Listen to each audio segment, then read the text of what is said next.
रामकृष्णारी Maharaj. Doctor सुदीपजी ओहोळ हे पंचगव्य निसर्गोपचार केंद्र गलांडवाडी या ठिकाणी आपले निसर्गोपचार केंद्र चालवत आहेत। व्यसनमुक्ती संघा महाराष्ट्र राज्य या संघटनेचे आम्ही कार्यकर्ते आहोत आणि सुदीपजी त्यातले खंदे फलंदाज आहेत। बरेच दिवस झालं सुदीपजीच्या निसर्गोपचार केंद्रावर येण्याची इच्छा होती। बऱ्यांदा एक दोन वेळा आलो, परंतु बाबा हे निसर्गोपचार केंद्र कशा पद्धतीत चालतंय आणि चालवलं पाहिजे आणि समाजाला याचा कसा फायदा झाला पाहिजे बाबा, यासाठी आमचे बऱ्याच वेळा असा फोनवरनं उहापोह झाला, त्याच्यावरती चर्चा झाली। पण डॉक्टर सुदीपराव ओहोळ यांनी मला कितीतरी वेळा तुम्ही या, बसूया, आपण चर्चा करूया असं सांगितलं, पण वेळ मिळाली नाही। तिकडं गुरुकुलला मुलांकडे असल्यामुळे तिथं अडचण येते।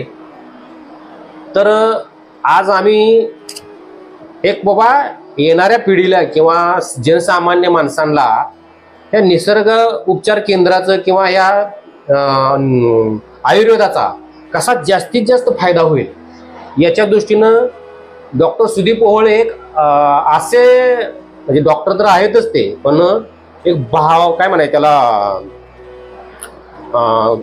ओतून काम करणारे आणि दुसरी गोष्ट ते अगदी झोकून काम करतात ह्या क्षेत्रामध्ये। आणि त्याच्यामुळं हे काम मी काल या ठिकाणी आल्यानंतर मी त्यांचं काम पाहिलं। काल ते सहज तिथं कार्यक्रमात आले होते आणि त्यांनी मला सांगितले ते माझा आहार किती आहे, तर मी आश्चर्यचकित झालो की बाबा एवढा आहार म्हणल्यानंतर, पण ते काल मी बघितलं त्यांचं की काय मेहनत आहे बाबा। म्हणजे एखादा डॉक्टर आम्ही बघतो आतापर्यंत आमच्या 25-30 वर्षाच्या कालखंडामध्ये एवढे डॉक्टर आम्ही बघितले की काय नाही, लावले जेव्हा आपलं ठीक आहे चला, परंतु यांची कामाची पद्धत इतकी छान वाटली मला, त्यामुळे मी म्हणलं एवढा आहार पाहिजेलच। तर ही प्रस्तावना झाली असेल, पण मी सुदीपजी ओहोळ डॉक्टर यांना एक विनंती करणार आहे की आपण आपला थोडासा ओझरता शालेय जीवनापासूनचा आतापर्यंत एक 10 मिनिटांमध्ये थोडासा ओझरता इथं कालखंड सांगा, 5 मिनिटं, आणि नंतर 5 मिनिटात हे निसर्गोपचार केंद्र चालू केल्यानंतर किती वर्ष झाली निसर्गोपचार?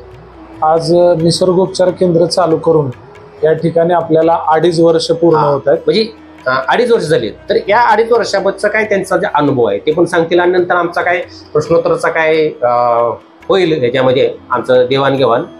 तर मी सुरुवातीला त्यांना विनंती करतो की बाबा आपण आपला थोडीशी परिचय शॉर्ट बर्ड फीड मध्ये द्यावा, आणि आपल्याला काय महत्वाचं म्हणजे आपल्या समाजापर्यंत काय पोहोचवायचं याच्यावरती जास्त चर्चा करायची। बरोबर। तर सर्वप्रथम ज्यावेळी पंचगव्य निसर्गोपचार केंद्राची स्थापना करण्याची कल्पना मनामध्ये आली, तर त्याच्या अगोदर मी म्हटलं की निसर्गोपचार केंद्र डायरेक्ट जर आपण चालू केलं तर त्याच्या अगोदर आपण काहीतरी ओपीडीच्या माध्यमातून, एक छोट्याशा क्लिनिकच्या माध्यमातून 2016 पासून आपण आतापर्यंत म्हणजे जवळजवळ एक 7 वर्षाच्या आसपास आपण अगोदर सुरुवातीला खूप चांगल्या पद्धतीने स्वतःचं एक चिकित्सालय चालवलं। ते सुद्धा चिकित्सालय गुरुवर्य बंडातात्या कराडकर महाराज यांच्या हस्तेच त्याचं सुद्धा उद्घाटन झालं होतं, आणि या सुद्धा सेंटरचं उद्घाटन गुरुवर्य तात्या महाराजांच्या हस्तेच झालेलं आहे। तुमच्या प्रश्नानुसार जर विचार केला तर थोडीशी माझ्या शैक्षणिक जीवनापासूनची जर पार्श्वभूमी जर बघितली तर खऱ्या अर्थाने आयुर्वेदिक हा जो विषय आहे महाराज, किंवा पंचगव्य हा जो विषय आहे, निसर्गोपचार विषय आहे, तर याचा गंध खऱ्या अर्थाने राष्ट्रबंधू राजीवजी दीक्षित यांच्यामुळे आम्हाला थोडासा मिळाला। खरं तर 2003च्या रायगडच्या संस्कार प्रतापी सोहळ्यापासून खऱ्या अर्थाने गुरुवर्य तात्यांच्या सानिध्यात आम्ही राहायला सुरुवात केली।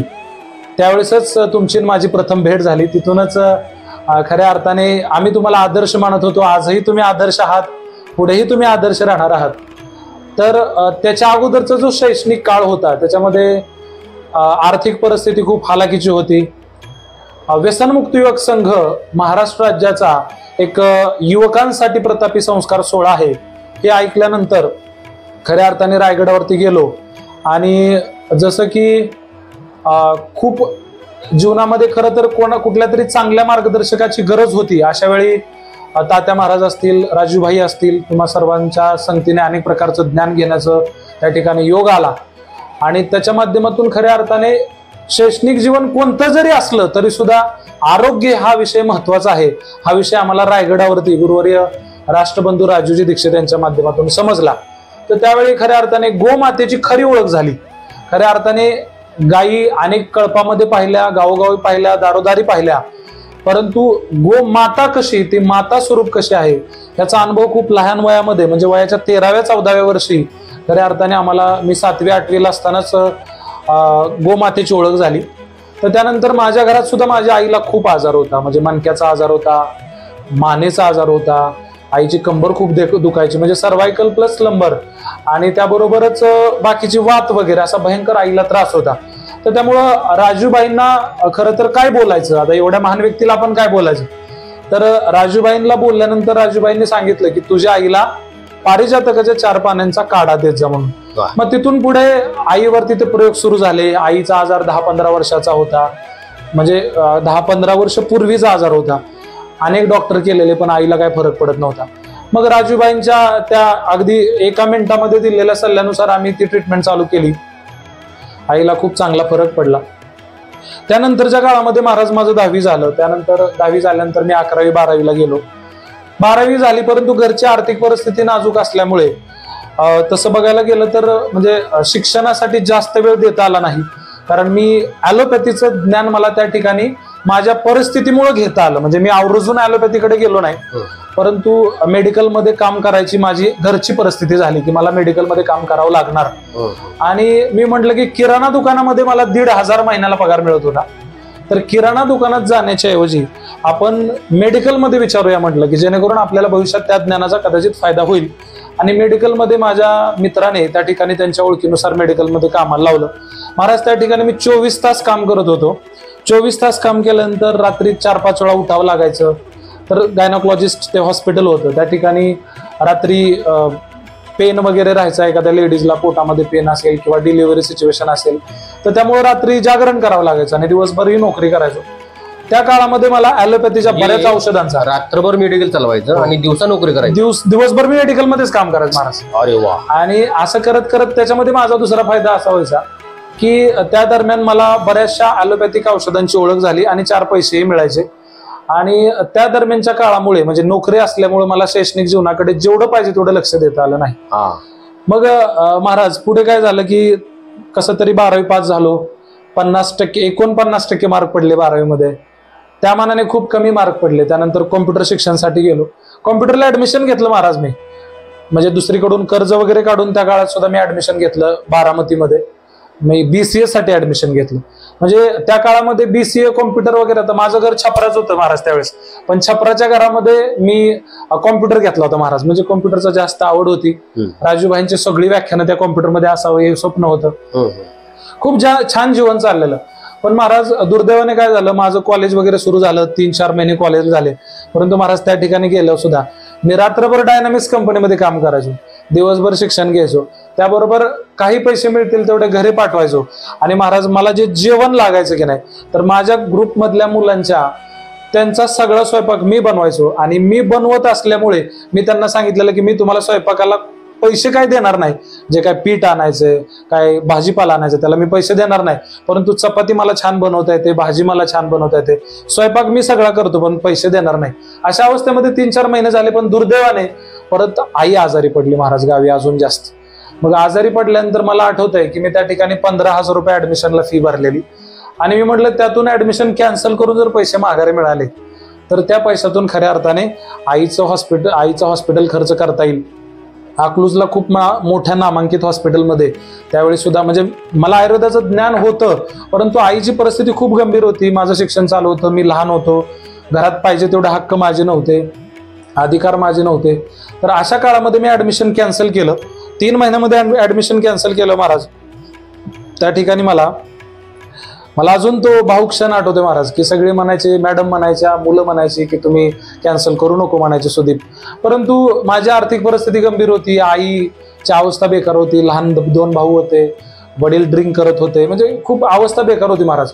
मग त्यावेळी मी ऍडमिशन कॅन्सल केलं महाराज आणि 5,000 रुपये मला 15,000तले माघारी मिळाले आणि तेही मला जवळजवळ 1.5 महिना लागलो माझ्या हातामध्ये पैसे यायला. तर चेकच्या स्वरूपाने मला पैसे मिळाले होते ते. तर त्यानंतर आईची ट्रीटमेंट केली महाराज. मग असं करत करत नंतर मी पुण्याला गेलो, माघारी आलो, आईला नीट केलं, परत पुण्याला गेलो. पुण्याला गेल्यानंतर महाराज मला आठवते आईने मला 1,200 रुपये दुसऱ्याकडून घेऊन दिले ते आणि म्हटले हे बघ तू जा पुण्यामध्ये आणि काहीतरी नोकरी कर, शिक्षण घे, शिक्षण सोडू नको, काम करत करत शिक्षण पण घे. पुण्याला गेलो मी. त्या ठिकाणी परत हार्डवेअर नेटवर्किंग इंजिनिअरिंगला ऍडमिशन घेतलं. त्या ठिकाणी ते पण व्यवस्थित पूर्ण केलं महाराज. त्यानंतर चांगली नोकरी लागली आणि नोकरी लागल्यानंतर ते तिथं सुद्धा काम करत करत म्हणजे एका ब्युटी पार्लरमध्ये लेडीजचा हेअर कट झाल्यानंतर जे केस खाली पडतात ते केस क्लीन करायसाठी मला नोकरी लागली महाराज शिक्षण चालू असताना. आणि मग त्या ठिकाणी टेबल पुसायचं, एक ऑफिस बॉय म्हणून मी त्या ब्युटी पार्लरमध्ये काम करू लागलो. आणि मग त्या ठिकाणी चांगले क्लायंट्स किंवा तिथलं नंतर माझं काम बघून त्यांनी मला मॅनेजर केलं त्या ठिकाणी. परंतु शिक्षणाची ओढ कॉम्प्युटर साईडला होते त्यामुळे कॉम्प्युटर शिक्षण पूर्ण झालं. त्यानंतर एका ब्रॉडबँड कंपनीमध्ये कामही केलं पूर्ण झाल्यावर. मग काम केल्यानंतर महाराज माझे मित्र वगैरे म्हणायला लागले की आपण आता पैसा जास्त मिळवायचा म्हटले आपण दुबईला जाऊया. म्हणजे त्याच बेसवरती आपण दुबईला जाऊया, शिक्षणाच्या त्या बेसवरती. आणि मग चालतंय म्हटलं आपण जाऊया. मग तसं झाल्यानंतर महाराज मी पासपोर्ट काढण्यासाठी घरी आलो. मग घरी आल्यानंतर एक 10-15 दिवसाचा जो काळ होता त्या काळामध्ये काय झालं महाराज की राजूबाईंची जी कॉम्प्युटरमध्ये ठेवलेली व्याख्यानं होती ती व्याख्यानं मी रिपीट ऐकली. अनेक पुस्तकं ऐकली. जो संच होता माझ्याकडे, जो राजूबाईंच्या सेवाग्राम वर्ध्याला जाऊन मी आणलेला तो जो काही संच होता, तर तो संच बऱ्याच वाचनात आला. 10-15 दिवस खूप अभ्यास केला. माझा पासपोर्ट इमर्जन्सीमध्ये माघारी मला मिळाला सुद्धा महाराज. परंतु मला आठवते महाराज की ज्यावेळेस मी राजूबाईंचं एक व्याख्यान ऐकलं की राजूबाई असंच दुसऱ्या देशात जाणार होते नोकरीला, पण राजूबाईंचं एक व्याख्यान आहे तुम्हाला माहिती आहे की ते असं म्हणतात की माझ्या ज्ञानाचा फायदा मी माझ्या देशासाठी करेल, तो दुसऱ्या देशासाठी करणार नाही. आणि ते माझ्या ऐकण्यात आलं महाराज. त्यानंतर मी निर्णय घेतला की आपण दुसरीकडे जायचं नाही. महाराज मी फक्त दुसरीकडे जायचं नाही असा निर्णय नाही घेतला, तर त्याच्यासोबत मी असा निर्णय घेतला की पैसाच कमवायचा नाही. म्हणजे पैशापासून थोडंसं दूर आलो महाराज. मग नको वाटायला लागलं. मग त्यानंतर गावोगावी फिरून ग्राम स्वच्छता अभियान, लहान मुलं एकत्र करून अभ्यासासाठी त्यांना प्रवृत्त करणे, त्यांना योगा प्राणायाम, आयुर्वेदाचं ज्ञान. महाराज मी असे दाढी वाढवून मी हिंडू लागलो. म्हणजे असं वाटायला लागलं की मला नको आहे आता हे सांसारिक जीवन. एक मध्ये 2 मिनिटं थांबवतो मी आज मुलाखत घ्यायचीच कारण की मला सुदीपनं डीपमध्ये जाऊन कधी हे सांगितलं नाही. बरोबर सांगितलं होतं बरोबर. पण मी आज मुलाखत का घेतोय की आत्ताची युवा पिढी आहे, मला सुदीपराव ध्यानात ठेवा, मला तुमची मुलाखत घ्यायची. आत्ताची युवा पिढी आहे, या युवा पिढी, या व्हिडिओ मार्फत मी आज एक छोटासा व्हिडिओ मी राधा कृष्णाचं चॅनल चालू केलाय. बरोबर. त्यामार्फत मला हे समाजकार्यच करायचंय. मला त्यात पैसा मिळावा वगैरे काय नाही. त्या युट्यूब चॅनलला मी कधी सबस्क्राईब करावं वगैरे असलं काय म्हणत नाही. ज्या लोकांपर्यंत जाईल ते तोवर जाईल, ज्याला गरज आहे. कसं आहे, एखाद्या तहानलेल्या व्यक्तीला त्याला सांगावं लागत नाही ते डेऱ्यापर्यंत जाऊ किंवा त्या ओढ्यापर्यंत जाऊ किंवा एखाद्या जनावराला सांगावं लागत नाही. तसं आपल्या व्हिडिओ पर्यंत ते जे येतील त्यांना अप्रतिम मिळेल, वादच नाही. 100%. कारण आज मी सर्वांना हा जो हाताचा क्षण आहे तुम्ही ऐकताना इतकं छान ऐका आणि लक्षपूर्वक ऐका की हा व्हिडिओ बघा तुम्ही. या मुलाची कहाणी एखादा चित्रपट अगदी सुपरहिट होईल अशी कहाणी आहे. कारण मला ओझर ती माहित होती. आता या मुलानं थोडीशी झलक सांगलेली आहे. मला या मुलाला एकच विचारायची की बाबा तुझा जो युटर्न झाला हा की किती, आता बघा अक्षरशः दुसऱ्याच्या ह्याच्यात जाऊन केस साफ करण्यापर्यंत काम केलं. म्हणजे कुठल्याही पातळी जाऊन बघा, एखादा व्यसनमुक्त योग संघाचा कार्यकर्ता कसा कुठल्याही पातळी जाऊन काम करू शकतो ही व्यसनमुक्त योग संघाची ताकद आहे आणि विवेकमित्र बंडा तात्या कराडकरांचे आशीर्वाद आहे. बरोबर. याच्यामुळे याच्यावर विशेष म्हणजे राजूबाईंचा परिस्पर्श परत झाला अजून. म्हणजे हा कॉम्बिनेशन जे जुळलंय संघटनेचं किंवा हे सगळं, याच्यातून ही एक अशी मूर्ती तयार झाली की एकदम वेगळं रसायन तयार झालं. आणि मला एक सुदीपरावांना विचारायचंय की बाबा तुम्ही एवढं सगळं केलं आणि आता दाढीपर्यंत आला पाक, म्हणजे काय म्हणायचं त्यागी वृत्ती निर्माण झाली. बघा एवढ्या बोल किती वय असेल तुझं, 20 वय असेल त्या 20-22 वयामध्ये एवढा त्याग आणि एवढं काम, गावाच्या विषयी प्रेम, देशाविषयी प्रेम. आज परदेशात जायचा चान्स मिळाला असताना सुद्धा तू माघारी फिरला. हे शिकण्यासारखं आहे तुम्हाला सगळ्या युवकांना सध्याच्याला. बरोबर. लय गरजेचं आहे. कारण आताचा युवक सुदीपराव चंगळवाद आणि भोगवाद एवढा गुंतलाय. बरोबर महाराज. बास बास बास मला कोडं पडतं की या युवकांना सुधारायचं कसं. म्हणून हा माझा आटापेट आजचा आहे बरोबर आहे. की बरेच दिवस झालं पण आज भगवंतानं कसा योग जुळवून आणला बघा. मी आभारी आहे त्या भगवंताचा की बाबा याच्यामुळे या व्हिडिओमुळे सुरळीत राहावं. ह्याचं काय नाव आपला का आम्हाला आमच्या निसर्गोपचार केंद्राचा प्रचार करायचा नाही, प्रसार करायचा नाही किंवा बरोबर आम्हाला काय नाही दुसरं. पण एखादा युवक जर योग्य मार्गावर गेला आज इथं सांगतील ते पुढं इथं किती कामगार काम करतायत, त्यांचं उद्दिष्ट काय भयानक. मी तर आता माझ्यापेक्षा लहान असला तर मी नतमस्तक होतो त्या पुढं, कारण त्याचं कार्यच असं आहे. मी चिकित्सक बुद्धी काय म्हणतात का ध्यानात ठेवा. मी सगळ्या युवकांना सांगतो यामार्फत चिकित्सक बुद्धी काय त्या मुलाकडून शिकाया. मी आता सुधीररावला हेच विचारणार आहे की बाबा तुमचा युटर्न इकडे फिरला कसा. आता महाराज काय झालं माहितीये का की ज्यावेळेस मी समाजकार्य सुरू केलं झपाटून एकदम, तर त्यावेळेस काय झालं की म्हणजे आर्थिक परिस्थिती स्वाभाविकपणे ढासळली घरची. कारण मी करता पुरुष, घरात सगळं वातावरण खूप छान बदलणार. आता एक छपराच्या घरात राहणारा माणूस, आईने स्वप्न ठेवलं की आता चांगलं काहीतरी करून दाखवणार आहे पोरग. पण त्यावेळेस मी थोडंसं एक वेगळ्याच वृत्तीने थोडंसं बाहेर पडलो. समाजसेवेचं बीज मनामध्ये पेरून एक वृक्ष लागवड करायचं ठरवलं मनामध्ये मोठा. मग असं करत करत महाराज अनोळखी गावामध्ये जाऊन मी साफसफाई केली बरं का. तिथली मुलं गोळा करायचो. मला एवढा आनंद वाटायचा महाराज त्याच्यात की ती सगळी माणसं यायची. मग ती माणसं विचारायची तुम्ही कसं काय आलाय. मी म्हणतो काय नाही आपलं असंच म्हणलं संत गाडगे महाराजांसारखं तुमचं गाव साफ करतोय. मग तिथल्या गुटख्याच्या पुड्या गोळा करायच्या. आता हे सगळं तुमच्याकडून शिकलो महाराज आम्ही. तात्या महाराजांकडनं आलेलं ज्ञान, ते व्यसनमुक्तीचं सगळं ज्ञान, ह्या हिशोबाने सगळं जीवन सुरू झालं. पण महाराज एक दिवशी काय झालं माहितीये का, आई वडील म्हणायचे की आम्ही आता काहीतरी करून घेणार आहे. पण खूप वेळा तसं म्हटलं पण एवढा काय फरक पडला नाही. मग महाराज एक दिवशी खरंच आई आणि वडिलांनी दोघांनी ठरवलं. हे बघ म्हणले हे दावय म्हणले. म्हणजे महाराज मी आता त्या दृष्टिकोनाने बघत नाही त्याच्याकडे, तो विषय वेगळा. पण तो जो क्षण होता ना महाराज, माझ्या आयुष्यात खूप वेगळे क्षण येऊन गेले महाराज. त्यावेळची परिस्थिती अशी होती माझी की आई आणि वडील मला असं म्हणतात महाराज की हे दावय म्हणले. दावा म्हणजे रोप है ना. तर ते जे दाव आहे ना म्हणले तू जा म्हणले. ही जी छपर आहे ना म्हणले ह्या छपराला आम्ही 2 दावी बांधणार आहे म्हणले. आणि तू जा, आम्ही दोघं पण माघारी येताना तुला आत्महत्या केलेली दिसणार आहे म्हणले. आम्ही गळफास घेतोय म्हणले. अंगावर शार येते महाराज. अशा अवस्थेमध्ये मी तरी सुद्धा घरातून बाहेर पडलो बरं का महाराज. आणि बाहेर पडलो आणि मी म्हणलं नाही मला समाजसेवाच करायची म्हणलं. पण ज्यावेळेस समाजसेवा करायची असं डोक्यात घेऊन पुढे गेलो तर त्यावेळेस मी म्हटलं हे बघा की ह्याच्यातून काहीतरी मधला मार्ग निघू शकतो समाजसेवेचा. पण आई वडिलांना निर्माण करायचा मार्ग दुसरा नाही निघणार म्हणलं. आणि अनेक जणांनी समजून सांगितलं बरं का. म्हणजे आई वडिलांनी दुसऱ्या अनेक लोकांना मध्ये घातलं, बरीच लोकांना, की तुम्ही त्याला समजून सांगा, त्याला 4 पैसे कमवायला लावा. महाराज बरेच दिवस आई पोटच्या गोळ्याला अशी सुद्धा आईने शिक्षा दिली ती बरं का. कशी माहिती का, आई म्हणली की ही काय पोरग ह्याच्या लक्षातच आहे नाही. आईने महाराज मला जेवण द्यायचं बंद केलं काही दिवस. ती म्हणली तू दुसरीकडे जातोय ना तिकडेच खा म्हणले. महाराज मला बऱ्याच वेळा विद्यार्थ्यांनी घरचा डबा आणून दिला महाराज. आणि त्या मुलांनी कोणी चतकोर भाकरी, कोणी थोडंसं गोड खायला, असं मिळून महाराज बाहेर आनंदाने राहायचो मी. आई मला त्रास देताना काही वाटत नसायचं कारण शेवटी आई येते. पण मी अनेक दिवस महाराज फरसाण्यामध्ये पाणी टाकून मी फरसाणा खाल्ला. म्हणजे तो काळ जरा वेगळा होता माझ्या आयुष्यात. मग परत मी ठरवलं आणि गावातल्याच एका व्यक्तीला भेटलो आणि मी म्हणलं माझी आई जरा आजारी असते आणि त्यामुळं मला माझ्या जवळच्या गावामध्ये कुठेतरी अशी नोकरी बघा की जेणेकरून मी समाजसेवा करेल, आईची सेवा करेल आणि नोकरीने घर प्रपंच पण चालवेल. मग महाराज वय वाढत होतं, लग्नाचं वेळ होऊन गेलेली, अनेक गोष्टीमुळे मग मी एका ठिकाणी, तोही दिवस आठवतोय महाराज, माझ्याकडे 2 व्हीलर होती. 2 व्हीलरला हप्ता भरायला पैसे नव्हते. पुण्यात असताना घेतलेली गाडी, त्यामुळे हप्ता भरू शकत होतो. मग त्यावेळेच्या काळामध्ये महाराज मी आयुर्वेदाचा अभ्यास चालू होता बरं का महाराज त्या दरम्यान. मग मी नोकरी सुरू केली. तर मला आठवते कोर्स सुरुवातीला कोर्स केला का काय केलं नाही. ऐका की सुरुवातीला मी राजूबाईंच्या नियमानुसार अगोदर अभ्यासच केला महाराज. म्हणजे होमिओपॅथी असेल, आयुर्वेदिक असेल, पंचगव्य असेल, निसर्गोपचार असेल, असे खूप अभ्यास केला कोर्सच्या अगोदर महाराज. परंतु नोकरीला मला आठवतंय की अंदाजे ही घटना सांगतो 2010ची वगैरे असेल महाराज, 10-11च्या दरम्यान वगैरे. तर त्या टायमिंगला मला आठवतंय की मी एका मोबाईलच्या दुकानामध्ये, जिथं सिम कार्डचं शॉप होतं, त्या ठिकाणी मी नोकरीला होतो महाराज. मला 3000 रुपये पगार होता. मी सकाळी 8 वाजल्यापासून संध्याकाळी 8 पर्यंत 12 तास ड्युटी असायची महाराज. तर त्या ठिकाणाहून माझं फक्त घर प्रपंच थोडा आधार मिळावा म्हणून, पण माझं ज्ञान जरा त्याच्यापेक्षा थोडं पुढं होतं. मला वाटायचं की चांगली नोकरी मिळावी. मग एक 3-4 महिन्याने चांगली नोकरी मिळाली.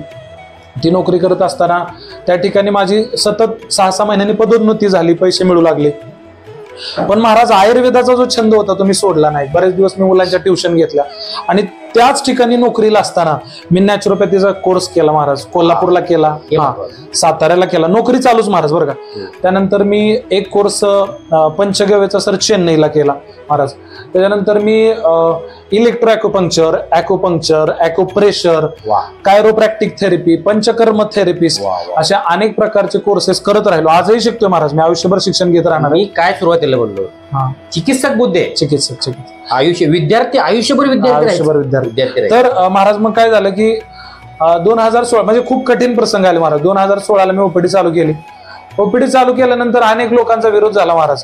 तरी सुद्धा त्या संघर्षाने मी अगदी प्रामाणिक सांगतोय की मी वारकरी संप्रदायाचा माणूस आहे महाराज, प्रामाणिक बोलतो की माझ्या घरातल्या लोकांनी सुद्धा विरोध केला की ते म्हटले काय होणार आहे रे ओपीडी चालू करून, कशाला तू करतोय हे सगळं तू. महाराज वेळ पण तशीच होती की महाराज मला त्या ठिकाणी जी ओपीडी चालू केलेली त्या ओपीडीला 4,000 रुपये महिन्याला भाडं होतं त्या काळात. आणि 4,000 भाडं देऊन त्या ठिकाणी महिन्याला महाराज माझ्याकडे 4 पेशंट यायचे आणि तपासणी फी माझी 50 रुपये होती महाराज.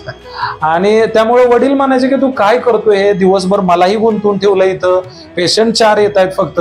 वडील माझे पहिले कंपाऊंडर महाराज माझे बघा, वडील कंपाऊंडर म्हणून तिथं बसायचे आणि मला फोन यायचा की अरे पेशंट आले म्हणून, तर महिन्यात 4 पेशंट यायचे. वडील दुसरीकडे कुठेतरी जाऊन एखाद्या वाईट संगतीने भरकटून ड्रिंक करू नये म्हणून वडिलांना तिथं गुंतवलं होतं महाराज. आणि वडिलांची खूप मोठी साथ, आई वडिलांची, मला माझ्या भावांची. मग त्या काळामध्ये यांची निगेटिव्हिटी होती भावांची सुद्धा बरं का महाराज. तर त्या काळामध्ये मग तिथं ओपीडी सुरू केली. परंतु ओपीडी मध्ये लक्षात आलं की आपण माणसं जी 4 जोडतोय महाराज, आनंदाची गोष्ट सांगतो, जी 4 माणसं त्यावेळेस जोडली ती साधारण आजाराची नव्हती बरं का महाराज, एकदम गंभीर आजारातली लोक जोडली. आणि जो माणूस मी त्यावेळी 2016ला जोडला तो आजही मला आतापर्यंत 100-150 पेशंट एका माणसाने दिले असतील महाराज. म्हणजे तो जो माणूस आहे तो मला किती देतोय त्याचा मी विचार केला नाही. फक्त मी काय केलं की आपल्याला सेवा करायसाठी राजूभाईंचा कण आपल्या हृदयात आहे, तो फक्त प्रकाशमान ठेवून आपण प्रकाशित करायचं समोरच्या माणसाला, एवढं उद्दिष्ट ठेवलं आणि कार्य चालू ठेवलं महाराज. आणि मग काय झाली परिस्थिती, काही वर्षानंतर महाराज मी ठरवलं की आपण निसर्गोपचार केंद्राच्या माध्यमातून दुसऱ्याच्या जागेमध्ये एक कॅम्प घ्यायचा म्हणले. महाराज खूप भयानक अवस्था आहे महाराज, म्हणजे माझ्या जीवन मी पहिल्यांदा उघड करतोय बरं का एवढं सगळं. तर म्हणजे गरजेचं आहे, आता गरजेचं आहे. तर सांगतो, म्हणजे जी मुलं म्हणतात ना की मला डॉक्टर व्हायचंय त्यांच्यासाठी मला आवर्जून सांगायचं. ऍक्च्युली महाराज मी ज्यावेळेस मेडिकल मध्ये कामाला होतो ना मी 11वीला असताना, तर त्यावेळेस तिथून जे कार मध्ये येणारे डॉक्टर वगैरे बघायचो ना, त्यावेळेस मला असं वाटायचं की अरे आपण सुद्धा डॉक्टर व्हायला पाहिजे बरं का. म्हणजे 11वीला असताना पण वाटायचं की अरे मी आर्टला आहे. एक पॉइंट बघा, याला म्हणतात व्हिज्युअलायझेशन. बघा, या मुलाचं 11वी व्हिज्युअलायझेशन म्हणजे कल्पनाशक्ती अशी होती की मी सुद्धा डॉक्टर होणार, आणि झाला तो. बोला. बर, मग आता महाराज मी काय केलं की कॅम्प घ्यायचा म्हणले. मग आता माझे लहान भाऊ जरी माझं मान्य करत नसले तरी सुद्धा मी मोठा असल्यामुळं ते म्हणले ठीक आहे बाबा तुझ्या मनाने करूया आपण. तर असं करून महाराज मी एका भाड्याच्या जाग्यामध्ये, मला म्हणजे माझं घरी मला नव्हतं असं मला आठवते बघा, परिस्थिती आर्थिक खूप गंभीर महाराज. तर मला आठवतंय की मी त्यावेळेस पुन्हा एकदा व्याजाने पैसे काढले महाराज. शिक्षणासाठी तर काढायचोच पण परत असे काढले आणि बरीच रक्कम संपली. पण एक जणाकडून मला आठवते मी ज्यावेळेस सुरू केलं ते, तर एका व्यक्तीकडून 10,000 घेतलेले ते राहिले होते. हॉस्पिटल सुरू केलं महाराज. मला फोन आले अनेक ठिकाणी, तालुक्यामध्ये सुंदर जाहिरात केली, गाडी फिरवली, जाहिरात केली, लिफलेट वाटले, 3 दिवसाचा कॅम्प आहे, 3,000 रुपये फी 3 दिवसाची, असं सगळीकडे जाहिरात केली. तर त्यावेळेस महाराज मला आठवतंय की माझ्याकडे रजिस्ट्रेशनसाठी 18 जणांचे मला फोन आले की आम्ही ऍडमिशन घेतो म्हणले कॅम्पला, तुमच्या नॅचरोपॅथी कॅम्प. मी म्हटलं ठीक आहे, निसर्गोपचार केंद्रामध्ये आम्ही तुमचं स्वागत करू, चांगल्या पद्धतीने ट्रीटमेंट करू. महाराज 18 जणांनी रजिस्ट्रेशन केलं महाराज. पण ज्यावेळेस ती लोक खऱ्या अर्थाने किती येत आहेत हे सकाळी पाहिलं तर फक्त 3 लोक आलती महाराज. आणि ती 3 लोक आल्यानंतर तेवढा खर्च केलेला तर अवघड झालं आर्थिक, आणि त्याचं तर व्याजाचं व्याज सुरू झालेलं पैशाला, म्हणजे अवघड परिस्थिती झाली. मग त्या 3 लोकांचं कसं बसत कॅम्प पूर्ण केला महाराज. तर त्यावेळेस एक सामाजिक चर्चा होती महाराज, म्हणजे जे कदाचित हा व्हिडिओ त्यांच्यापर्यंत पोहोचला तर खरं तर ते पोहोचणार, तर सामाजिक चर्चा होती त्यावेळेस. तर तेव्हा महाराज लोक असं म्हटली बरं का की म्हणजे आता हे बघा की निसर्गोपचार केंद्र हे माझं एकट्याच नाहीये, तर अनेक लोक माझ्या बॅचमध्ये आम्ही 50 जण होतो महाराज. मग ते सगळ्यांपर्यंत बातमी गेली की सुदीपने ते चालू केलं परंतु चाललं नाही, त्याने बंद केलं वगैरे. तर मग महाराष्ट्रामध्ये अनेक डॉक्टरांकडून अनेक काही खरं तर थोडंसं निगेटिव्ह पण लोक असतात ना, काय म्हणली तुमच्यासारख्या लोकांनी आधार दिला की परत उभा राहा, परत एनर्जी घे. पण परत काही लोकांनी थोडंसं निगेटिव्ह बघितलं. त्यांनी असं म्हणले की काय करणार आहे हा, कोणाचंही काम आहे का, एवढं शक्य आहे का, आम्ही किती दिवस झाला आबोतोय तेव्हा आमचं कुठेतरी चांगलं चाललंय, असं महाराष्ट्रातल्या काही लोकांनी माझ्यावरती निंदकाचे घर असावे. हा, तर असं थोडस निंदकाने मला ऊर्जा दिली बरं का महाराज. महत्वाचा मुद्दा तो आहे. तर मग मी काय केलं की मी म्हटलं याला काय म्हणतात माहितीये का, हा, नकारात्मकतेतून सकारात्मकता बघणं. बघा सगळ्या युवकांना मी सांगतोय की ज्या वेळेस सगळं संपलेलं असतं, पुरंदरचा तह. बरोबर बरोबर. नाही महाराज, छत्रपती शिवाजी महाराज माझे आदर्श आहेत बरं. मग तुम्हाला सांगतो की त्यानंतर म्हणजे मी त्या व्यक्तीकडे गेलो नाही, तुम्ही असं का म्हणला म्हणून. त्यानंतर मी म्हटलं की त्या व्यक्तीला पाहायला मिळेल असं करून दाखवूया. आणि नंतर मग महाराज मी पुन्हा ऊर्जा घेतली महाराज, फिरसे एनर्जी नाही. ते 4,000 भरायला माझ्याकडे पैसे नव्हते महाराज. मी ओपन सांगतो, गावातलीच व्यक्ती होती आमच्या ती, 10,000 रुपयाचं 7,500 रुपये 500 रुपये महिन्याला देऊन व्याज भरलं महाराज मी. आणि ते 500 रुपये व्याज देण्यासाठी तो व्यक्ती, मी जिथं नोकरी करायचो ना महाराज, त्या ठिकाणी येऊन बसायचा तो. आणि मला त्या स्टाफ मध्ये सगळे म्हणायचे, अहो ती सावकार आलाय त्याचं द्या की 500 रुपये. म्हणजे महाराज एवढा त्रास व्हायचा त्या व्यक्तीचा. आता त्यांनी मला सहकार्यच केलेलं, त्याचं दुःख नाहीये, परंतु मला 10,000 रुपयाचे 7,500 देण्यासाठी किती त्रास झाला हा मी कल्पना करू शकत नाही महाराज. मी शेतामध्ये काम करून फेडूही शकलो असतो, परंतु माझं टार्गेट काय होतं की अभ्यास करत काहीतरी आयुर्वेदामध्ये कार्य करायचं, पंचकर्मामध्ये कार्य करायचं. मग त्यानंतर कोर्स चालू ठेवले महाराज, व्याजाने पैसे काढायचे, काम करायचं वगैरे वगैरे ही सगळी क्रिया. सुरुवातीला तर महाराज 7वी 8वीला सुद्धा मी दुसऱ्याच्या शेतामध्ये पाईप काढायचं, चारी खंदायचं काम केलंय. वडिलांसोबत 7वी 8वीला असताना उन्हाळ्याच्या सुट्टीत मुलं गावी मामाकडे जायची आणि मी मात्र वडिलांसोबत डांबर टाकायला रस्त्यावर जायचो महाराज. आणि माझ्या वडिलांचा पण एवढा प्रांजळ स्वभाव, इतका प्रामाणिक की वडील काय करायचे की सगळ्यांनी जे काम घेतलंय त्याच्यापेक्षा आपल्याला स्वतःला त्याच्यापेक्षा जड काम स्वतः घ्यायचे. आणि मी आणि माझे वडील ते खडीचा कट्ट्या रस्त्यावरती टाकायचं, पाठीने काम करायचं. माझी छोटी पाठी असायची, मला अजून ते दिवस आठवतात महाराज. खूप संघर्षातून आलो आणि त्यानंतर मग अनेक दिवस त्याच्यानंतर महाराज खूप छान ओपीडी चालली परत माझी. पुन्हा एकदा ओपीडी छान चालली आणि म्हणलं आता आपण एक स्थायी स्वरूपाने, निवासी स्वरूपाने पंचगव्य निसर्गोपचार केंद्राची सुरुवात करायची. आणि मग तात्या महाराजांना कल्पना दिली सगळी की असं असं करायचं म्हणले. तात्या महाराज म्हणले चांगले, म्हणले व्यवस्थित निर्णय आहे, करा म्हणले सुरू. महाराज मला आठवतोय तो क्षण, म्हणजे खूप संघर्ष केलेलं आयुष्य कसं गेलंय तुम्हाला थोडक्यात समजलं असेल. 31 डिसेंबर 2021 रोजी ज्या निसर्गोपचार केंद्रामध्ये आपण बसलोय, ह्या निसर्गोपचार केंद्रामध्ये माझे मित्र श्री अभिजित काळे यांच्या सहकार्याने या ठिकाणी हे हॉस्पिटल सुरू झालं. तर हे हॉस्पिटल महाराज बघा, म्हणजे मी तुम्हाला सांगतो की माझ्याकडे या ठिकाणी अनेक डॉक्टर लोक या ठिकाणी शिकून सुद्धा गेलेत बरं का. हा मुद्दा म्हणजे की असे डॉक्टर आहेत की जे BMS केलंय, ज्यांनी BHMS केलंय. आणि मग महाराज मला आठवतंय की मोठ्या संकटातून नोकरी सोडली आणि ठरवलं. बऱ्याच वेळा महाराज की लोक व्याजाचे पैसे घ्यायला, मोठमोठे पैलवान लोक घरी आली, हप्ते भरायला पैसे नसायचे, म्हणजे खूप बेकार परिस्थिती झाली. पण त्यातून सुद्धा म्हणलं की नाही आपण सेंटर सुरू करायचं. तर अवघड असायचं सर महाराज, म्हणजे एवढा त्रास झाला की घरामध्ये आई आहे, पत्नी आहे आणि अशा वेळेस 4 पैलवान कोणीतरी येत आहेत आणि ते हॉलमध्ये बसतायत आणि ते म्हणतात पैसे दिल्याशिवाय जाणार नाही, तुम्ही हप्त्याचे पैसे द्या. मग एक सरळ मार्ग धरल्यामुळे पैसा कमवून एवढं शक्य नव्हतं लगेच या क्षेत्रामध्ये.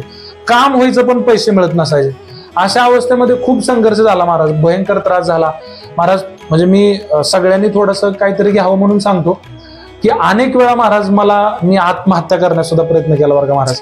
म्हणजे ती वेळ आलती माझ्यावरती अनेक वेळा. आणि अजून एक मी माझ्यातला एक निगेटिव्ह पॉईंटही सांगतो. कॉलेज लाईफला असताना महाराज, मी उघड चॅनलवर सांगतो की कॉलेज लाईफला असताना एक मैत्रीण सुद्धा होती महाराज माझी एक, आणि त्याच्यामध्ये पण खूप वेळ गेला माझा वगैरे. पण नंतर त्या सगळ्या गोष्टी रिपीट, थोडंसं ऍक्शनेबल, एक पॉझिटिव्ह चेंजेस होत गेले. त्यातून लाईफ थोडंसं वेगळ्या मार्गाने, सकारात्मक भावाने चेंज होत गेली महाराज. ज्यावेळेस ती सगळी लोक घरी यायची पैसे मागायला, पैसे तर द्यायला नव्हते महाराज. ज्यावेळेस हे सेंटर सुरू केलं की नाही, त्यावेळेची घटना सांगतो. सेंटर सुरू केलं महाराज, उद्या उद्घाटन होणार आहे.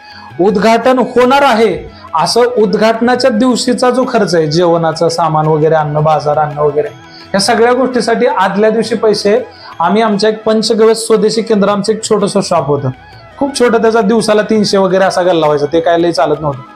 तर त्या ठिकाणी महाराज मी पैसे ठेवले होते. मला आठवतंय की उद्घाटनाच्या दिवशी आपण अन्न पदार्थ वगैरे करायला, तर महाराज उद्घाटन उद्या म्हणता आदल्या दिवशीच आमचा तो गाळा फोडला गेला महाराज. आणि त्या ठिकाणी ते जे पैसे उद्घाटनाला ठेवले होते तर ते पैसे चोरट्यांनी घेऊन गेले आणि त्यातले काही पैसे मोजके शिल्लक राहिले होते. तर म्हणजे पुन्हा अजून एकदा ते संकट आलं महाराज. तुम्हाला सांगतो खरी परिस्थिती, मी आज उघड करतो महाराज, की माझ्याकडे पहिल्या दिवशी 12 पेशंट ऍडमिट झाले महाराज. आणि 12 पेशंट ऍडमिट झाल्यानंतर पहिल्या दिवशी, ह्या सेंटरची कथा आहे, पहिल्या दिवशी 12 पेशंट ऍडमिट झाले. दुपारी त्यांना जेवण द्यायचं महाराज, आणि दुपारच्या वेळी जेवण कशात बनवायचं याच्यासाठी भांडी आणायला सुद्धा पैसे नव्हते, त्यांना काय बनवायचं हे सुद्धा पैसे नव्हते. ज्यावेळेस दुपारी आलेले पेशंट, म्हणजे जे पेशंट आलते दिवसभरात, त्यांच्याकडून कुणाकडून 500 कुणाकडून 600 असा ऍडव्हान्स घेतला आणि त्याच्यातून दुपारच्या जेवणाची भांडी आणली, त्याच्यातून ते सेंटर सुरू झालं, त्याच्यातून आम्ही त्यांना जेवण दिलं. तिथपासून महाराज आज तागायची परिस्थिती गुरुवारी तात्या महाराजांनी, बघा मी परत एकदा सांगतो, 31 डिसेंबर 2021 रोजी उद्घाटन केलं. आपले पेशंट दुसऱ्या दिवशीपासून सुरू झाले, तेव्हापासून आजपर्यंत बरं का महाराज, ही म्हणजे पांडुरंगाची कृपा आपल्यावरती कशी बघा. आजही पांडुरंगाची कृपा का म्हणतो महाराज तुम्हाला सांगतो, की मी अजूनही, मला जर आत्महत्यातून असेल किंवा संकटातून असेल, कोणी बाहेर काढला असेल तर मला बाहेर काढणारा हरिपाठ आहे महाराज. मला किती जरी टेन्शन आलं तरी मी ज्यावेळेस हरिपाठाला जायचो त्यावेळेस ते टेन्शनचं निरसन व्हायचं महाराज. मला आठवतंय की सदाभाऊ महाराज असतील, गावातले ईश्वर भाऊ असतील, लाला महाराज असतील, मिन्नातापा असतील, माझ्या निगेटिव्ह काळामध्ये ह्यांनी खूप साथ दिली. शरदाबा कदम असतील, अनेक लोकांनी खूप मला साथ दिली. राजेंद्र ढवळे असतील, माझे सगळे शेजारी असतील, या सगळ्यांनी खूप चांगली साथ दिली. माझा मित्र बापू गलांडे असेल, अनिल निकम असेल, माझा परिवार असेल. तर तेव्हा हॉस्पिटल सुरू झालं महाराज. आणि हॉस्पिटल सुरू झाल्यानंतर पांडुरंग कृपेची एक घटना सांगतो महाराज तुम्हाला. जेव्हापासून हॉस्पिटल सुरू झाले तेव्हापासून आजपर्यंत एकही दिवस असा झाला नाही की महाराज आपल्या सेंटरला पेशंट ऍडमिट नाही, असं एकदाही झालं नाही महाराज. मला आयुर्वेदिक डॉक्टरनी असं सांगावं की हॉस्पिटल आम्ही ऍडमिट करायला सुरुवात केली आणि त्याच्यानंतर एक दिवस आमचा असा घडला नाही तर महाराज मी पाठ थोपटेल बरं का. मी तुम्हाला खरं सांगतो, तेव्हापासून आज तागायत पांडुरंग कृपेने, गुरुवारी तात्या महाराजांच्या आशीर्वादाने, श्री श्री रविशंकरजींच्या मार्गदर्शनाने, राजूभाईंच्या कृपेने आतापर्यंत हॉस्पिटल कधीच गोमातेच्या कृपेने बंद पडलं नाही. आतापर्यंत अगदी चिकाटीने भरारी घेत आहे महाराज. इतकं सुंदर कार्य झालंय माझ्या सेंटरमध्ये. या सेंटरमध्ये येऊन गेलेली मुलं असतील, जसं की गोविंद असेल, विश्वजित असेल, योगिता ताई आहेत की जे आजही काम करतात, नीता ताई आहेत, गणिता ताई आहेत, हनुमंत सपकाळ महाराजांचं खूप सहकार्य झालं. त्याचबरोबर या ठिकाणची मुलं असतील, समजा दीपक असेल, श्रीराम भैया असेल, रोहन असेल, यांच्या माध्यमातून आज तागायत महाराज मी अतिशय म्हणजे अभिमानाने सांगतो तुम्हाला की अशी गंभीर माणसं महाराज मीट करून लावली इथून, की तुम्ही माझी परीक्षा घेण्यासाठी तुम्ही एखाद्या आजारावरचा प्रश्न मला विचारून तुम्ही काय ट्रीटमेंट करता असं विचारलं तर मी तुम्हाला त्या आजारावरती आम्ही किती सुंदर प्रयोग करतो. आणि महाराज या हॉस्पिटलमध्ये खूप सारं शिकायला मिळालं बरं का. आत्ता जो सुदीप म्हणलाय की बाबा माझी परीक्षा घेऊ शकता तुम्ही, तर मी परीक्षा जी घेतलेली आहे त्यालाच माहिती. बरोबर. बऱ्याच वेळा फोन करून काहीच नसताना मी तुम्ही निराकरण प्रश्न विचारायचे त्याला, बरोबर, हे कशाला पाहिजे, ते कशाला पाहिजे. आणि कसं आहे, राजूबाईंनी आम्हाला डॉक्टर केलं होतं त्यामुळे आम्हाला माहित होतं की, आणि बऱ्याच वेळा म्हणलोय सुदीप ते राजूबाईंचं असं नसं व्याख्यान आहे ते ऐक. मी बऱ्याच वेळा सांगितले बरोबर बाबा काही गोष्टी हे ना, अभ्यास तर आहेच, वाद नाही. राजूबाईंचा तर अभ्यास केल्याचा इतर कोर्स केलेलेच आहेत. मला सांगण्याचं तात्पर्य की ही चिकित्सक बुद्धी तुम्हाला सुरुवातीला सांगितलं होते की या मुलाची चिकित्सक बुद्धी आहे बाबा. त्याच्यामुळं आता जे ह्याला तू आता मला एक कठीण प्रसंग सगळ्याचा तुझा एक विदारक प्रसंग मांडला, तर मला एकच सांगणं आहे की भगवान श्रीकृष्णांचं जीवन जन्मल्यापासून ते शेवटच्या क्षणापर्यंत बघा. आता मी एवढा म्हणणार नाही तुला की भगवान श्रीकृष्ण म्हणणार नाही, पण काय असतं माहित आहे का, अशा मोठ्या महात्म्यांच्या जीवनातनं काहीतरी शिकायचं असतं. तर मी इथं कोट काय लावतोय बघा. आता तुम्ही वेगळं काहीतरी म्हणसाल, ऐकणारे वे बघणारे, पण मला त्याची काही घेणे देणे नाही. पण मला जे सुचलं ते सांगतो की भगवान श्रीकृष्णाचा जन्म कुठे झाला, जेलमध्ये. बरोबर. म्हणजे जेल पासून प्रत्येक क्षण त्याचा असा आहे की त्या मामा मारायला आला, नाना काका दादा सगळे सोयरे मारायला टपले होते सगळे. बरोबर. एवढ्या ह्याच्यात असताना सुद्धा भगवान श्रीकृष्णांच्या बघा चेहऱ्यावरती कधी एकही लकीर बघा, लकीर म्हणतोय मी, कधीच तुम्हाला दिसणार नाही दुःखाची, बरोबर. कायम हसत चेहरा. तसा ह्या पोराचा चेहरा मला जसा जसा कार्यक्रमाला येईल, भेटल, कधी मी अचानक त्याकडे गेलोय, कधी फोन केलाय, पण कधीच पोरग सुकलेलं दिसलं नाही मला. हे साम्य म्हणजे काय, मी लगेच ते मोठ्या ह्याच्यात जाणार नाही, परंतु हे साम्य उपजत गुण आहेत. या मुलाच्या पाठीमागच्या जन्माचं काहीतरी पुण्य आहे. ही कडी परीक्षा होती तुझी बाळा, ध्यानात ठेव. हे काळ होता तुझा की तिथे कडी परीक्षा घेतली जात होती आणि त्यात तू सक्सेस होत होता. म्हणून आज हे दिवस, आज काहीच नाही, मी आज सांगतो ह्या व्हिडिओ मार्फत, येणारा काळ सुदीप ओहोळचा आहे. कारण मी लहानपणापासून म्हणजे जसा आम्हाला 2004 साली किती असतील रायगड आला तेव्हा मला वाटते 12-13 वर्ष, 7वी-8वी बघा. म्हणजे आता त्यावेळेचा चेहरा थोडासा आठवतो मला, एवढा नाही आठवत आता. त्याला झाली 25 वर्ष, 23-24 वर्ष, नाही 22-23 वर्ष झाली. कारण 2004 साली आपलं पहिलं रायगडला झालेलं आहे. तर एवढा कालखंडामध्ये लहान एक चुनक होती या पोरामध्ये, मला माहित होतं हे पोरग काहीतरी घडण्यासारखं आहे. आज 22-23 वर्षामध्ये पोरानं काय घडवलं, वा किती प्रसंग आले. आता हा व्हिडिओ लांबत गेलाय. आता मी थोडक्यात काय करणार आहे आता की बाबा आयुर्वेदाचं जास्त बोलता येणार नाही, कारण वेळ भरपूर जाणार आहे. तर व्हिडिओ हा 1 तासाच्या पुढे जाणं चुकीचं आहे. म्हणून मी व्हिडिओ तो 1 तासाचा करणार आहे. याच्यानंतरच्या मुलाखतीमध्ये आम्ही आता हे सेंटर आहे ते आता नंतर या मोठ्या सेंटरमध्ये पर्यंत 1 तारखेला होणार आहे. आता त्यातही त्या सेंटरमध्ये जाऊन खास तुमच्यासाठी खास आयुर्वेद काय असतो बाबा, आणि गरीबातल्या गरीबाला अगदी थोडक्या पैशात सुदीप ओहोळ कसा नीट करतो याचं तुम्हाला थोडस झलक दावणार बघा. आता टेलर दावायचा आपल्याला थांबायचंय, कारण कसा व्हिडिओ हा तसा मोठा नाही झाला पाहिजे लोकांना शॉर्ट बट शूट मध्ये. कारण कसं आहे, त्या कहाणीच अशी होती म्हणून त्यामुळे रोखलं नाही त्याला. कारण कसं आहे, तशी कधीही माणसानं सुखात कोणी जातो, पण दुःखातली फुंकर लय जबरदस्त असते. आता त्याला मला ओकाय द्यायचं होतं मला त्या, कारण व्यक्त झाल्यात आउटलेट जिंदगीतलं महत्वाचं आहे. आउटलेट त्याचा बाहेर आलाय सगळा, आणि इथून पुढे आता तो अशी फिनिक्स पक्षाचा भरारी घेणार आहे तो. आणि तुम्हाला कळेल, मी पुढच्या व्हिडिओमध्ये याचा उल्लेख करीन, पण ह्या वर्षी मला वेळ नाही. पण आता फक्त मला थोडक्यात की बाबा आहे आता चालू झालंय सगळं, आणि थोडक्यात बाबा लई उदाहरण द्यायचे नाही, थोडी 1-2 उदाहरण देऊन आयुर्वेदमधले 1-2 चमत्कार बघायचं बाबा काय केलं ना काय होते. आता महाराज, मला एक घटना आठवते की एक म्हणजे आज आपण व्यसनमुक्त युवक संघटनेचे साधक आहोत, म्हणून मी एक थोडस दारू पिऊन लिव्हर फेल झालेल्या एका पेशंटची थोडक्यात माहिती सांगतो.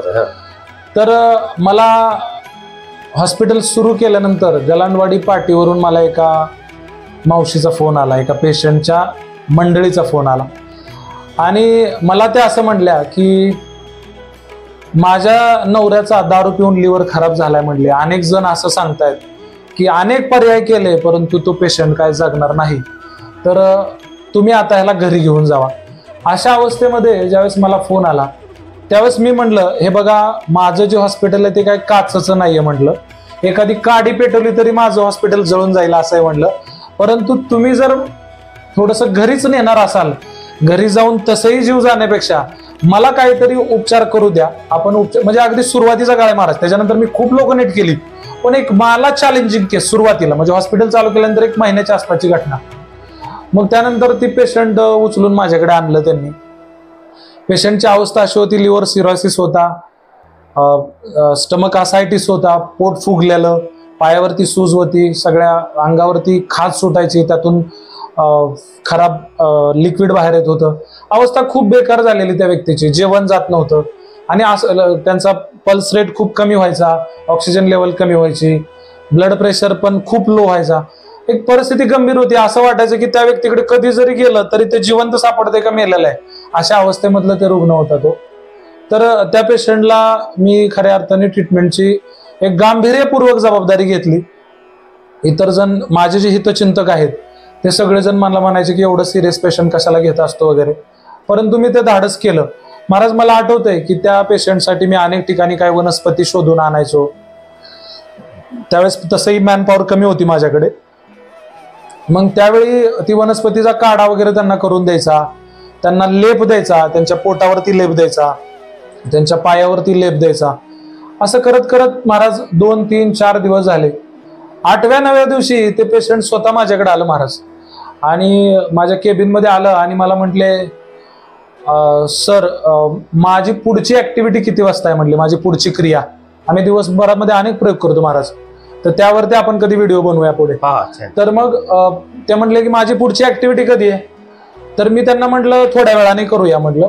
तर म्हणले ठीक आहे, पण एक काम करा म्हणले की काय झालंय म्हणले की गेले 3 वर्ष झालं मी चाललो नाहीये म्हटले, झोपूनच आहे, बसूनच आहे, मला काय ऍक्टिव्हिटी करता येत नाही. पण आज मी तुमच्याकडे 8 दिवस झाला आहे, तर 8 दिवसामध्ये मला एवढं छान वाटतंय की इंदापूर मधून 3.5 ते 4 किलोमीटर आहे, मी इंदापूरला फिरून माघारी येतोय म्हणले. त्यामुळे तुमची पुढची ऍक्टिव्हिटी सांगा, मी फिरून माघारी येतो. वा, म्हणजे 8व्या दिवशी तो माणूस कव्हर झाला.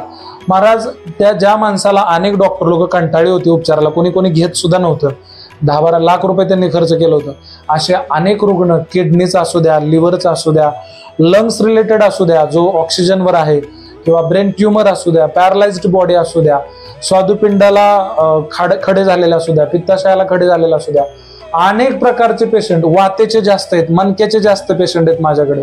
या सगळ्या पेशंटला खूप व्यवस्थितपणे उपचार, अगदी घरातल्या व्यक्तीला कशी ट्रीटमेंट करतो त्या पद्धतीने प्रत्येकाची काळजी घेऊन आपल्याकडे आलेला माणूस हा कधीही आपल्याकडून, महाराज तुम्हाला वैशिष्ट्य सांगतो, मी देव नाहीये महाराज, पण वैशिष्ट्य सांगतो की माझ्याकडे आलेला जर पेशंट, जर समजा असं खूप वेळा होतं बरं का महाराज की मी देव नाहीये, मला सगळ्यांनाच रिझल्ट येतो असं काय नाही, पण ज्या व्यक्तीला रिझल्ट आलेला नाही त्यांनी बघितलेलं असतंय की माझ्यावर जरी रिझल्ट 10-15 वर्षात जुना आजार असेल तर 10 दिवसात त्याला फरक नाही पडला समजा, पुढे त्याला फरक पडतो, पण सुरुवातीला जर फरक नाही पडला समजा, तर तो 10 दिवसामध्ये तो असा अनुभव घेऊन जातो महाराज. तो व्यक्ती असा म्हणतो की मला फरक नाही पडला, पण तुम्ही जी ट्रीटमेंट 10 दिवस इथं करता की नाही, ती ट्रीटमेंट मी कुठेही पाहिली नाही, मी माझ्या गावातले पेशंट 100% तुमच्याकडे पाठवणार. म्हणजे जो नीट झाला नाही तो सुद्धा माणूस आपल्याकडे पेशंट पाठवतो. आणि त्याचमुळं हे पंचगव्य निसर्गोपचार केंद्र हे फक्त माझं एकट्याचं नसून हे अखंड आपल्या ऋषीमुनींनी दिलेल्या ज्ञानामुळे हे भारताचं आहे अख्ख्या. तर त्या पद्धतीने भारत माता की जय, सारे भारतीय माझे बांधव आहेत, ह्या हेतूने हे सेंटर आजही काम करतंय. तुमच्यासारख्याच एका गुरुने मला दिलेला एक शब्द आहे महाराज की जोपर्यंत तुझं सेंटर कितीही मोठं होऊ दे किंवा काहीही नसू दे, फक्त सेंटर उभा करण्यासाठी तू कोणत्या पायऱ्यात चढला ते कधीच विसरू नको. महत्वाचं आहे. आणि त्या पद्धतीने चालत राहा. तर तसंच तुमच्या आशीर्वादाने मी सगळे हे सेंटर चालू ठेवतोय. आणि महाराज तुमच्या साक्षीने, आपल्या सगळ्या तुमच्या चॅनलच्या सगळ्या लोकांच्या साक्षीने मी तुम्हाला एक गोष्ट सांगतो महाराज की मी एवढं प्रामाणिकपणे काम आजही करतोय. आणि काय चुका होत असतील तर मला तुम्ही सुद्धा सांगा, कारण आजही तुमची आदरयुक्त भीती आम्हाला आहे. तर तुम्ही यायचं म्हटलं की आम्हाला वाटतं सगळं टापटीप असावं, म्हणजे एवढा सन्मान तुमचा आजही आहे. गुरुवर्य तात्या महाराज असतील, दीपक आबा असतील, आपल्या महाराष्ट्र राज्याचे अध्यक्ष, माजी अध्यक्ष शहाजीराजे असतील, सचिन शिंदेजी असतील, त्याचबरोबर जवळ अध्यक्ष असतील बाबा जवळ, यांच्याकडून सुद्धा खूप मार्गदर्शन झालं. विजय लावण महाराज असतील, त्याचबरोबर डॉक्टर प्रतापजी कदम असेल, यांच्याकडून सुद्धा खूप आदर्श मिळाला. अनेक लोकांकडून खूप काही शिकता आलं. त्या सगळ्यांच्या ऊर्जेने जी काय माझं हॉस्पिटल आतापर्यंत चालू आहे त्यासाठी तुम्हा सर्वांनी माझ्याकडे दिलेला सकारात्मक भाव आहे महाराज. आणि त्या पद्धतीने असंच पुढे चालू राहण्याची महाराज तुमची आमच्यावरती कृपा असावी, तसा आशीर्वाद असावा. नक्कीच त्या कृपेचा मी एक तुमचा मान ठेवून चांगलंच काम करेल महाराज इथून पुढे सुद्धा, तसा आशीर्वाद असावा महाराज. नाही, आशीर्वाद हा सगळ्याचा असणारच, त्यात काही वादच नाही, कारण हे आमचं लेकूर असल्यासारखंच आहे. मी तुम्हाला एक झलक सांगतो की त्यांनी मागाशी एक उल्लेख केला की मला परत आठवलं की इथं जी पेशंट बरा न हो जाता जातोय बघा, ह्याला तुम्हाला चिकित्सक बुद्धी म्हणायचं, ते भगवंतानं आम्हाला दिलेले. मी दुपारी जेवण केलं, जेवायला काय होतं, भाकरी आणि कशी भाजी रे, पालकची भाजी. अरे बाप रे, इथं जी भाकरी खाल्ली जाते किंवा पालक दिला जातो, इथं सकाळी मोड आलेलं धान्य दिलं जातं, इथं जी ही ट्रीटमेंट असते का, ही ट्रीटमेंट महत्वाची. तुम्हाला खायला काय दिलं जातं हे महत्वाचं आहे. कारण तुम्हाला खायला देताना जर सात्विक दिलं आणि सात्विक बुद्धीनं दिलं, आणि तुमच्या स्वयंपाक करणाऱ्यांचं पण मी कौतुक करतो की मी जेवलो आणि सगळेच खूप छान आहेत. आणि खरंच आता मी कालच्यापासून बघतोय ना, अप्रतिम सगळे जर तुमचे इतके, अरे ती छान मुलगी सकाळी एक होती, काय नाव तिचे, अनामिका काहीतरी, इथं फुलं आणून देते, काय ती लहान मुलगं ती बाहेरच्या राज्यातले महाराज. विशेष म्हणजे ते आहेत युपीचे ना? हा UP. उत्तर प्रदेशची लोक आहेत बघा, आणि इतके समर्पणानं काम करताय तिथं. ही माणुसकी महत्वाची आहे. आणि ही माणसं सुदीपकडे काय यायला लागली सांगा बरं? हे सुदीपनं कुठंतरी पाठीमागच्या जन्मात पेरलेलं आहे. ही कसं असते, मुंगळाला कसा ढेपेला कसा मुंगळा चिटकतो का, तसे हे लोक आकर्षित होऊन आपल्याकडे येत असतात. हे आकर्षण म्हणजे काय, नुसतं वरवरचं नसतं, हे पाठीमागच्या जन्माचे ऋणानुबंध असतात. आजची मुलाखत काहीच डोक्यात नव्हतं, पण सहसाची कार्यक्रमाला आल्यामुळे विचार केला, चला सुदीपजीचे लय दिवस राहिले आणि मला काय गरज होती माहिती आहे का, हे तुमच्यासाठी. महाराज एक मुद्दा सांगायचा राहिला की हे हॉस्पिटल सुरू केल्यानंतर कामगारांना पगार द्यायला पैसे नव्हते, त्यामुळे घरातल्या आईकडून परत पत्नीकडून स्वयंपाक करणं. महाराज तुम्हाला एक गोष्ट सांगतो की आम्हाला बरेच दिवस मूलबाळ नव्हतं लग्न झाल्यानंतर. तर तुम्हाला दीपाली चांगली ओळखते, तर मला आठवते महाराज की ह्या गोष्टी मी उघड का करतोय की मुलांना शिकता यावं. तर महाराज आम्हाला मूल नव्हतं, डॉक्टरने सांगितलेलं की आता 3-4 महिने झालं प्रेग्नेंट आहे म्हणलेले. तर डॉक्टरने रिपोर्ट वगैरे चेक केले, तर त्यावेळेस म्हणले की तुम्हाला लय दिवस झालं मूलबाळ नाहीये, तर तुम्ही काय करा, जेवढं शक्य तेवढी तिला विश्रांती द्या म्हणले. ज्यावेळेस सोनोग्राफी केली त्यावेळेस महाराज मी तुम्हाला सांगतो की ज्यावेळी तिच्या पोटामध्ये ज्यावेळेस आमची मृणालिनी होती, तर त्यावेळेचा काळ महाराज की तरी सुद्धा दीपालीने 15 लेडीजची मसाज केली बरं का महाराज. पूर्ण बॉडीला मालिश केली, एका दिवशी 15 लेडीजची मालिश केली. म्हणजे मला तुम्हाला हे सांगायचं महाराज की तिचा उल्लेख करायचा राहिला होता, तर तिने सुद्धा मला एवढी साथ दिली. आईला किती जरी त्रास होत असला तरी आईने महाराज बापूंला, माझे वडील बापूंला जर समजा की एखाद्या पेशंटने सांगितलं की नाही की अहो एक काम करा ना की कपडे धुण्याचा साबण संपलाय, तुम्ही जाऊन घेऊन या, की बापूंनी जावं आणि लहान मुलासारखं तिथून साबण घेऊन पेशंटला द्यावा. इतक्या माझ्या प्रत्येक घरातला व्यक्ती, माझा प्रदीप भाऊ असेल, माझ्या भावाची मिसेस असेल, तिने सुद्धा खूप दिवस मालिश केली. माझी आई असेल, माझा प्रदीप भाऊ, संदीप भाऊ म्हणजे संदीप म्हणजे बाळ म्हणतो आम्ही त्याला, बनू असेल, या सगळ्यांच्या सहकार्याने एवढं सुंदर सेंटर चालवतोय महाराज आम्ही. पण सुरुवातीला जी माझ्या कुटुंबाची गरज लागली हे सुरू होताना, त्यावेळेस खरंच माझ्या कुटुंबाने त्यांच्या स्वतःवरती एवढा संघर्ष करून मला साथ दिली, आणि त्याचंच एक फळ म्हणून पांडुरंगाने आम्हाला खूप चांगला मार्ग दाखवला, आणि त्या मार्गाने यशस्वीपणे आम्ही चालतोय बरं का महाराज. या निसर्गोपचार केंद्राचा, पंचगव्य निसर्गोपचार केंद्राचा एवढा मोठा वटर कसे होणार आहे, न भूतो न भविष्यात या मुलगा काम करणार आहे. हे आम्हाला काय आता ते कसं आहे, हातच्या कंगणाला आरसा लागत नाही, हे दिसते आणि तुम्हाला दिसणार आहे विशेष म्हणजे. आणि मी तमाम जेवढ्या आता जेव्हापर्यंत व्हिडिओ जाईल, प्रत्येकानं असं करा, माझा चॅनल म्हणून नाही देणार ठेवा, एवढा व्हिडिओ सगळ्यांनी इतका सबस्क्राईब करा की आता हे सुरुवातीचा व्हिडिओ आहे, याच्यानंतरचे व्हिडिओ येणार आहेत ते आपलातून येणार आहेत. आपलातून म्हणजे ज्या ट्रीटमेंट ते पेशंट घेऊनच डायरेक्ट आम्ही त्यांच्याशी चर्चा करूनच सुदीपरावला बाबा ही नक्की काय. आणि का आम्हाला तुम्हाला स्पष्ट सांगायचंय की आम्हाला कुठेही त्याची जाहिरात म्हणून नाही, सामान्य माणसापर्यंत हे गेलं पाहिजे, ज्याची परिस्थिती नाही की बाबा 4 पैसे जास्त खर्च. अहो मोठ्या हॉस्पिटलमध्ये गेल्यानंतर आम्ही बघतोय काय लाख आणि 2-2 लाख रुपये घालावं लागतात. हे विदारक अवस्थे आहे. तुम्ही इथं 1000, 10,000, 5,000 तुम्ही नीट होता, या हे किती मोठं महत्वाचं आहे. तर यासाठी हा अट्टा जो आहे ते तुमच्यासाठी, आमच्यासाठी नाही. मी तर फकीर आहे, मला काहीच गरज नाही त्याची कोणाची, तुमची बी गरज नाही, त्यांची बी नाही, कोणाची नाही. कारण फकीर हा फकीरच असतो. पण गरज नाही म्हणतो आम्ही, पण सगळं तुमच्यासाठी करतो. बरोबर, कारण आमचं आयुष्य तुमच्यासाठी. त्यामुळं हा जो अट्टा चाललाय, मला काय सुदीपची जाहिरात करायची म्हणून हा व्हिडिओ केलेला नाही. तर बऱ्याचशा कार्यकर्त्यांना बी असं वाटलं की बाबा सुदीपची जाहिरात चालू झाली आता. पण माझी विनंती आहे की तुमच्या डोक्यात असला किडा जीव देऊ नका. बरोबर, मी आतापर्यंत बऱ्याच जणांच्या मुलाखती घेतलेत, एकच उद्देश आहे किंवा आपल्या कार्यकर्ता काय करतो, काय होता, संघटनेमुळे काय झालं, आणि मंडा तात्या कराडकरांचा परिस्पर्शी काय चीज आहे बाबा. बरोबर, आमच्यासारखी उंडगी पोरं. बरोबर, आता हा थोडा मार्गात तर होता, आमच्यासारखी माझी स्टोरी सांगितलं तर ती करीन एक व्हिडिओ येतो सुद्धा, तुम्ही आपलातून होऊन जाईल तिथं सुद्धा धिंगाणा नुसता सगळा. मला एकच सांगायचंय तुम्हाला, हात जोडून विनंती आहे की हे विचार, ह्या बाळाचे विचार आज ह्या किती संघर्षातनं आज ह्या ठिकाणी आलाय, तर तुमच्यासाठी सेवा, इतकी जबरदस्त सेवा आणि अगदी झोकून सेवा करतो इथं. कारण तुम्ही या निसर्गोपचार केंद्राला भेट द्या, म्हणजे तुम्हाला कळेल. काय व्हिडिओवरती नुसतं आता युट्यूबला नुसतं काय बाजार चाललाय मी बघतोय, काहीच नसतंय, पण इतक्या बाता असतात की बोलायचं काम नाही. हे बाताचा व्हिडिओ नाही, एक प्रत्यक्ष कृती घटना घडलेली आहे. हा तो जगतोय जीवन, आणि तुम्ही हा निसर्गोपचाराला भेट द्या. इथं नकार भेट हो आमचं म्हणणं नाही, पण या नक्की काय चाललंय बघा.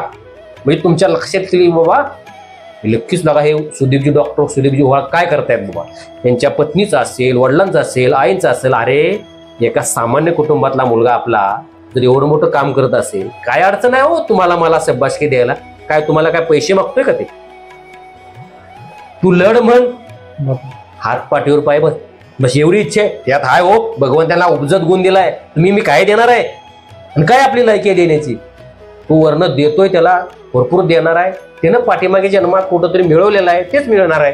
फक्त आपण आशीर्वाद देऊया, निसर्ग चंद्राचा हा वटवृक्ष मोठा होईल अशी मी भगवंतचरणी प्रार्थना करतो ना, होणारच, कारण ते दिसतंय सगळं भविष्य. तर इथंच आम्ही थांबणार आहे. मी परत एकदा आपल्या सर्वांना विनंती करतो, या निसर्ग चंद्राला तुम्ही भेट द्या अवश्य आणि डॉक्टर साहेबांचं मार्गदर्शन घ्या. आपल्यातून त्यांचे चिकित्सक बुद्धे ते तुम्हाला अगदी व्यवस्थित सांगतील आणि तुमच्या जीवनातील महत्वाचा रोगाचा जो प्रकार आहे कुठला तो निघून जाईल. सुदीपजी आत्ता जी आपण काय अर्धा पाऊण तास काय झाला असेल तर मला काय ते माहीत नाही, तासभर झाला असेल बाबा, तर तुम्ही जी आपल्यातून तुमची स्टोरी सांगितली आणि तुम्ही निसर्गोपचार केंद्र उभा करण्यासाठी जे अट्टहास केला याच्यातून बरंचसं काही लोक शिकतील आता नवीन युवा पिढी. तर ही मुलाखत आपण आयोजन केला आणि त्या तुम्ही उत्स्फूर्त प्रतिसाद दिला याच्याबद्दल मी व्यसनमुक्त युवक संघ महाराष्ट्र राज्य आणि माझ्या वतीनं आपलं धन्यवाद आणि आभार आहे. रामकृष्ण आहे. गुरुवर्य नितीन माने महाराजांनी एवढा मोठा अधिकार मला दिला आणि माझी मुलाखत घेण्यासाठी तुम्ही इथं आलात. आता तेवढा अधिकारी मी नाहीये, परंतु हे तुमचं खूप मोठं मन आहे, तर त्यामुळं खरंच मी तुमचा ऋणी असेल आणि भगवान पांडुरंग कृपेने अशीच सेवा होत राहो. जे बघतायत की नाही त्यांना फक्त एकच म्हणायचंय की नितीन माने महाराज कुठल्याही प्रकारचा स्वार्थ न साधता खऱ्या अर्थाने अनेक प्रकारच्या व्हिडिओ युट्यूबच्या माध्यमातून जनजागृती करण्याचा प्रयत्न करतात. तर माझी फक्त इच्छा आहे की तो चॅनल तुम्ही सबस्क्राईब करा आणि शेअर करा, जास्तीत जास्त लोकांना कळू द्या की खऱ्या अर्थाने चंगळवादापेक्षा कुठेतरी चांगलं जीवन सुद्धा जगता येईल आणि पाहता येईल. तर 4 लोकांनी नितीन महाराज जे काय जिथे जिथे तुम्ही व्हिडिओ बनवलेत ते सगळे प्रेरणादायी, मी तुमचे सगळे व्हिडिओ पाहत असतो. तर तुम्ही सुद्धा शेअर करा आणि तुमच्या घरातल्या व्यक्तींना अशा व्हिडिओ मुलांना दाखवा बसून. त्यांना म्हणा तुम्ही की हे नितीन माने महाराज आहेत, त्यांची व्हिडिओ बघायची वेगळी असते, ही काय कुठे टीव्ही चॅनलला नाही तर युट्यूब चॅनलला आहे. सबस्क्राईब करायलाही पैसे जात नाहीत आणि शेअर करायलाही पैसे जात नाहीत. व्हॉट्सअपला सगळीकडे लिंक शेअर करा, त्यांच्या व्हिडिओला प्रतिसाद द्या. आपण कितीतरी नगा नाच करणारे व्हिडिओला सबस्क्राईब करतो आहे की नाही, तर त्याच्या व्यतिरिक्त आपण महाराजांच्या एवढ्या चांगल्या कार्याला 100% प्रतिसाद देऊ, सपोर्ट करू. आणि या ठिकाणी हे जे तुम्ही वेळ देताय म्हणजे निरपेक्ष अपेक्षा काय नसताना सुद्धा, तर तुमचं जे असं चाललेलं कार्य आहे की नाही त्याने हजारो मुलं चांगल्या पद्धतीने त्यांचं जीवन घडवो एवढीच विनंती पांडुरंग चरणी करतो, त्यांच्या चरणी प्रार्थना करतो. महाराज रामकृष्ण हरी. रामकृष्ण हरी.